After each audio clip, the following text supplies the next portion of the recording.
I've brought many a made-up F1 team to life over the years, from Hyundai to Hamilton, Peugeot to Puma. Realistic automotive brands are always interesting: Mazda, Subaru, Jota, Lancia, right, the list goes on. But I wanted to try something a little bit different today. Red Bull is surely proof, right? You don't need to be directly connected to automotive to be successful in Formula 1. Nike, Monster, Apple, Amazon, Uber, all could fit the bill, and maybe we'll get onto them another day. But then last Friday evening, I was randomly streaming on Twitch, and shout out Nicola in chat, I know you want the credit for it. A glorious idea.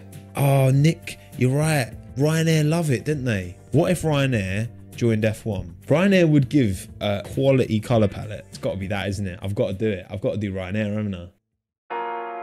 Founded in 1984, Ryanair is the budget airliner in Europe. If you really want to slum it, cheap as chips, only with the clothes on your back, then you can't go wrong. Now, budget and F1 rarely go hand in hand, but let me explain. Firstly, airliners have a rich history of sponsorship in Formula 1, particularly if you look at it today. Look, F1 flies all around the world, and of course, when countries host F1 races, a big byproduct that the local tourist boards are hoping for is people to come visit. Emirates, Qatar Airlines, Gulf Air, they all have big presence in Formula 1 on advertising boards at various Grand Prix this year. It's big business, but it's also a perfect fit for the sport. It's seamless. But then we come to Ryanair, but particularly the Ryanair admin.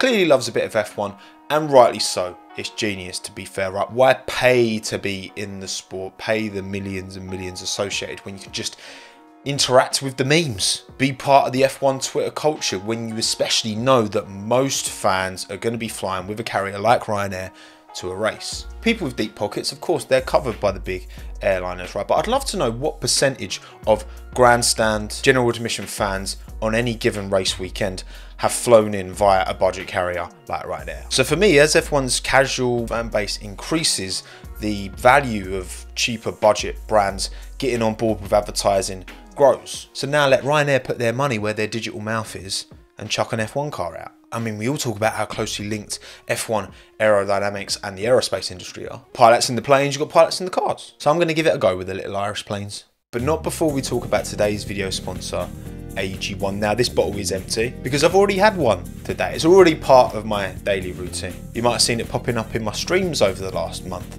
or so. It's the first thing of any nutritional value that I put into my body. So let's go make another one.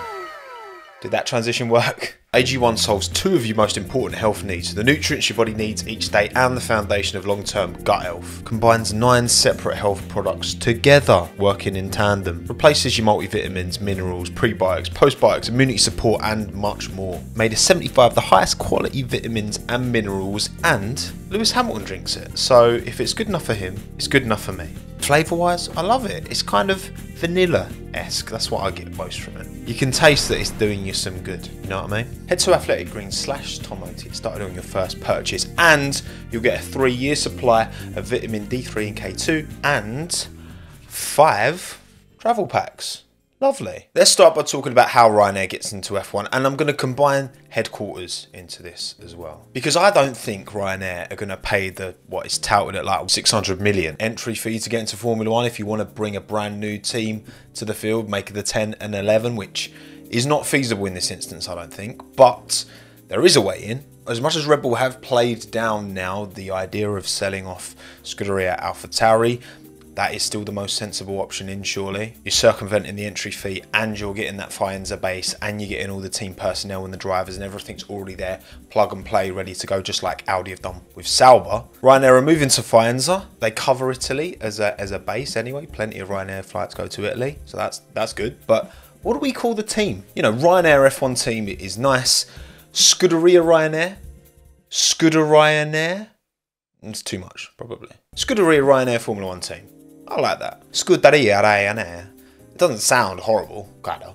You get used to the fact that it's Ryanair, and then it will lose its kind of... There's something about Ryanair. Like it's like Dave Air or Andy Air. Whatever, Scuderia Ryanair Formula 1 team moving into Faenza. Headquarters and team name both ticked off.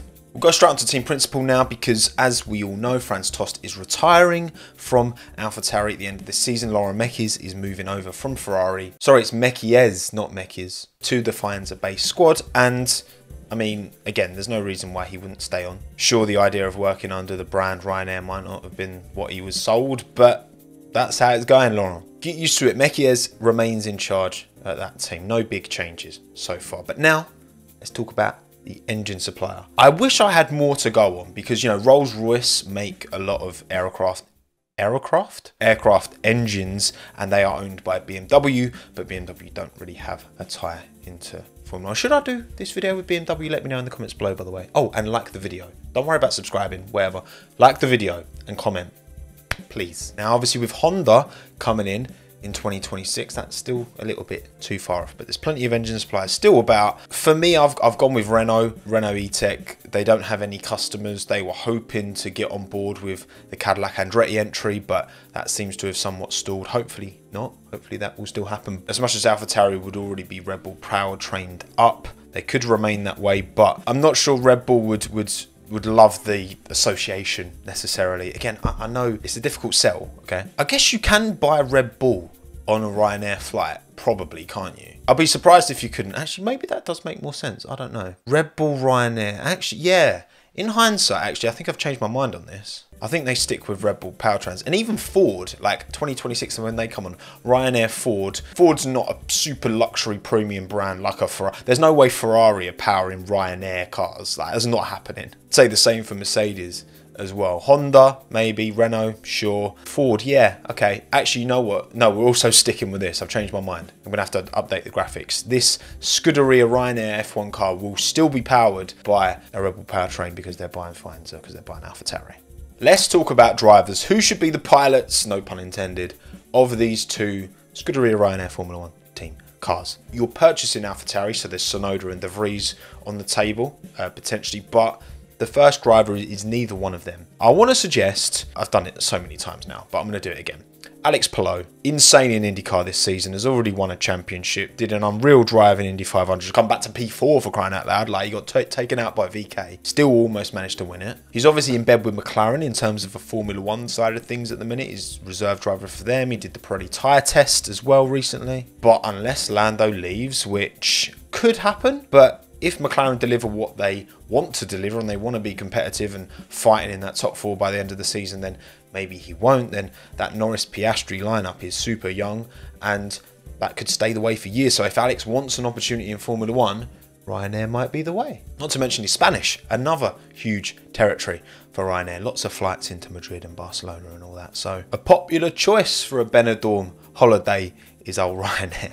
Alongside Alex, you would say Yuki Tsunoda. However, in this alternate timeline, when Ryanair purchases AlphaTauri, do Red Bull feel like they might lose Yuki? And then it's kind of, right, do you switch Yuki into the top seat alongside Max, or do you let him go to another team? And in this instance, if they've got a straight up decision, it's a really difficult one. Actually, let me know in the comments below. If you had to choose between Checo and Tsunoda right now, at risk of losing Yuki or keeping Checo, what would you do? What doesn't help is that Ryanair doesn't operate in Japan. There's no direct connection to that, which, look, ultimately for Ryanair, this is a marketing exercise above all else. And for them to get maximum value back, it's not even necessarily super important to be right fighting at the front. If they can get European drivers, they're a European-based business, they probably wouldn't even necessarily want Yuki, to be honest. So actually, I'm going to go instead with a man who's got F1 experience and just achieved something very, very big. Come forth, Antonio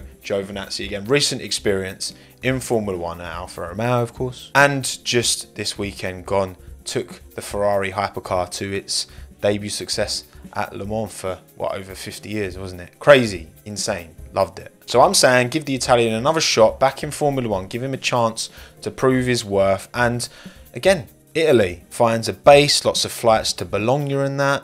It's all good. In my opinion, Nick De Vries won't quite have enough, but I'd quite happily slot him in as a reserve. I mean, again, he's Dutch and lots of flights to Amsterdam and Eindhoven and that. Yeah, when I went to Eindhoven end of last year, I flew Ryanair, actually. And the Dutch love travelling for Supermax, don't they? Not so much De Vries, unfortunately. But, I mean, Max is a god in the Netherlands, so it's going to be difficult to keep up with that, Nick. So that's our driver lineup. Alex Palou and Antonio Giovinazzi, De Vries reserve. Multifaceted experience with all three of those drivers. I think they'd be in a good place. Okay, now it's time for the visual stuff. Let's start talking business sponsors. Who's slapping their logo on this Ryanair Formula 1 car? Again, you're not going to get some ultra luck. You're not going to get Rolex sponsoring on this car. Okay, it's not a match. However, I have picked a plethora of brands that I think would be a really smart connection. You know what I mean? Starting with Ryanair, obviously first and foremost, big Ryanair on the side. That's going to happen, no doubt. MasterCard, big presence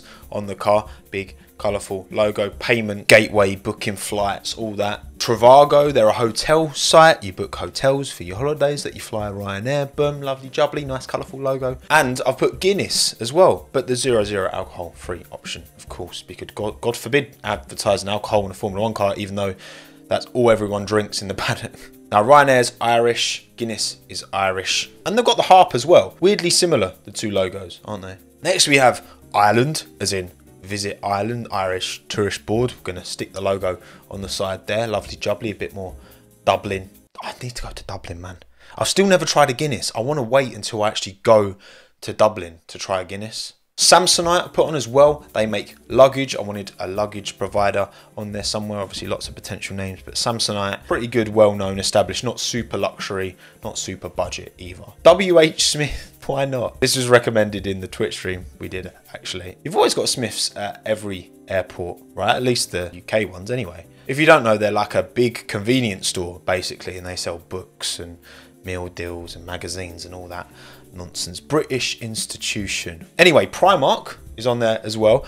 I know there's Primark in Europe because when I went to Eindhoven, there's a huge Primark right outside the train station. Budget retailer of clothes. Sorry, Alex. Sorry, Antonio. You're going to go from premium garments to Primark cheap stuff. But there you go. It makes sense. They're Irish as well. And finally, I put Legoland on because it is a destination. You know, you can fly. You've got the one in Windsor, one in Germany. And actually, most of the Legolands are outside of Europe. They're all around the world, which is a lot of F1 is now outside of Europe. It's fun. It's not too premium. It's not too cheap. It's a colourful palette of different sponsors on here, which will reflect on the livery design, which will be coming shortly. But not before the driver suits. What are Alex Palou and Antonio Giovinazzi going to be wearing in this Ryanair Formula 1 car? I still can't believe I'm quite saying that, but here we go. We're here. Let's start with the base.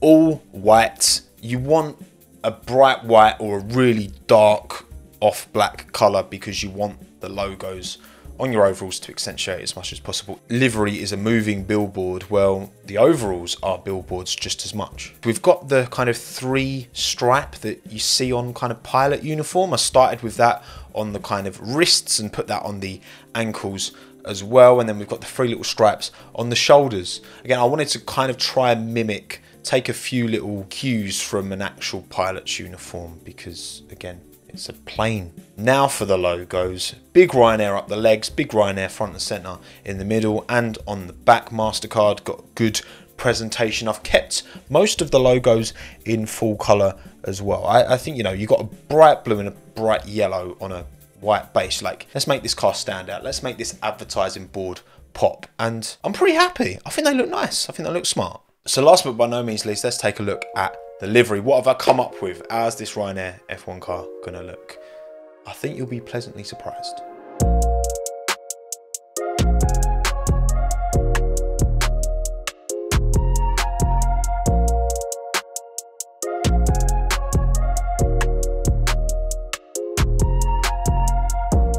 Now, straight away, when I put this kind of base composition together, immediately it made me think of the 94 Williams. Iconic livery. And to me, this proper channels those vibes. Look, obviously, when you look at a Ryanair plane, it's kind of white at the top, blue underneath with the yellow stripes. So I've tried to mimic that from at least the side profile, but then re-added a bit of blue on the top, on the airbox above the drivers. This is one of my happier liveries. First time using the 2023 Race Sim Studio model for this as well. Link in the description down below if you want to do this stuff yourself, because it's not rocket science. I'll tell you what, when you look at this angled view of the front wing, I've got to say, does that not to you look a bit like an aeroplane where you've got the kind of blue on the wing and then the white in the middle and it kind of looks like it's going to fly away? I don't know. That was a happy accident. I didn't intend to do that, but I feel like it looks a bit like a plane. Harp on the front. I have blacked out some of the logos on the front, but MasterCard still is on there, popping in its own right. Legoland on the front wing end plates with a little bit of yellow as well. Happy with that. Come around to the back, and again, MasterCard really does pop. I think sometimes teams get it wrong with having full color logos, but when you've got a white base background to kind of work off, and then you keep the colour in, like the Trivago logo, for example. You're a scrappy little brand, and I've made you scrappy on this car.